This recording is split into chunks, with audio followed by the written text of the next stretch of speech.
For 25 years, Bangladesh has protected bank depositors under a rule that set the maximum safety net at just 1 lakh taka.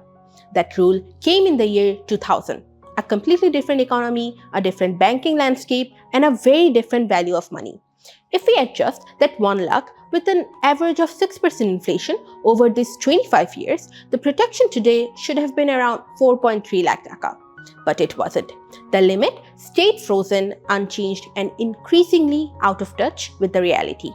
So when the Deposit Protection Ordinance 2025 was finally introduced, the increase to 2 lakh taka might not match inflation, but it was a long overdue correction, and honestly, a very welcoming one for millions of small savers.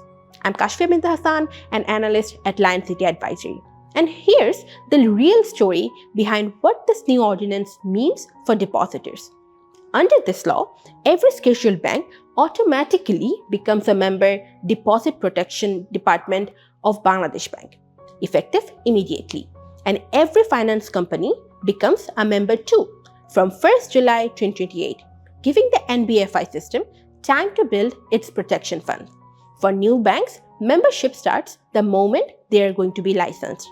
For new finance companies, from July 2028 onwards. Joining isn't actually optional, it's mandatory. And that brings us to the most important part. Where's the protection money is going to come from? Not from taxpayers, not from government budget or any foreign entities. The entire safety net is going to be built from the industry itself, which means initial premiums from new members, quarterly premiums from existing ones, special premiums when needed, penalties for non-compliance, returns from safe investments, recoveries from failed institutions, and whatever is going to be remained from the old deposit insurance trust fund. This makes the system self-funded, sustainable, and independent. Now, who's going to be running all of this? The ordinance gives a full authority to Bangladesh Bank. Inside Bangladesh Bank, a dedicated deposit protection department is going to be managing everything, from issuing the circulars to collecting data, inspecting institutions, imposing all the penalties, and most importantly, making all the payouts. Above them, the trustee board, BB's own board of directors, besides regulations, approves investments, and review the protection limit every 3 years. And here's the part that matters most to every ordinary depositor.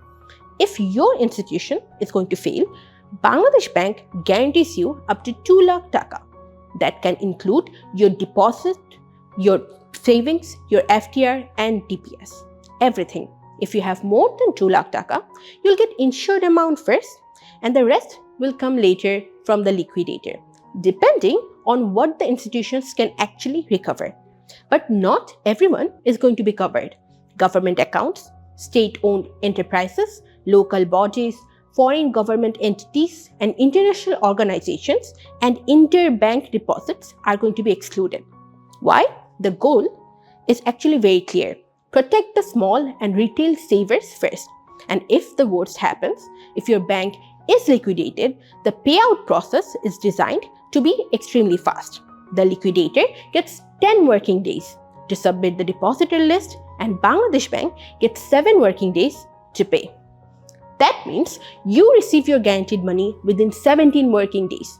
Not months, not years, 17 working days. That payout will straight go into your other bank account, electronically or through checks or MFS if needed. Fast, direct, traceable, and transparent system. The Deposit Protection Ordinance 2025 is not just a regulation, it's the first real, modern framework for depositor confidence Bangladesh has had in decades. A 2 lakh safety net, a clear payout process, a self-funded protection system, and a structure that finally puts ordinary savers, especially DPS holders, first. Thank you so very much for watching. For any kind of queries, feel free to reach to us. Thank you.